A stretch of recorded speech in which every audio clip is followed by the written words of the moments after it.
पुराना हवेली। गांव के किनारे एक पुरानी हवेली थी जो पिछले कई सालों से वीरान पड़ी थी। कहते हैं वहां रात को अजीब सी आवाजें आती थी, कभी किसी के चलने की तो कभी हंसी की गूंज। गांव वालों का मानना था कि उस हवेली में एक औरत की आत्मा भटक रही है, जिसे बरसों पहले वहीं मार डाला गया था।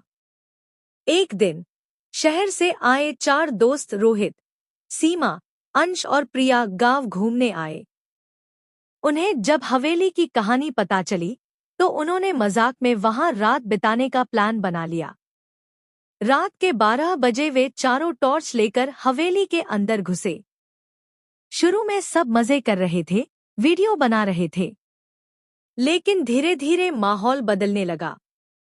टॉर्च की रोशनी अपने आप बंद होने लगी। दीवारों पर खुद ब खुद खून से लिखा "मत आओ" उभर आया। सीमा की अचानक चीख निकल गई।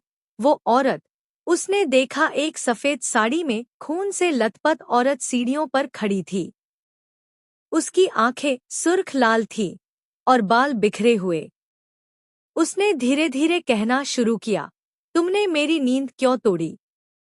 एक पल में अंश बेहोश हो गया, बाकी 3 भागने लगे, लेकिन दरवाजा अपने आप बंद हो गया। प्रिया के हाथ से फोन गिरा और उसमें आखिरी वीडियो रिकॉर्ड हो गया, औरत का चेहरा धीरे धीरे कैमरे की ओर झुकते हुए। अगली सुबह गांव वालों को हवेली के पास सिर्फ अंश मिला, बेहोश, बड़बड़ाते हुए, "वो अब हमारे साथ है।"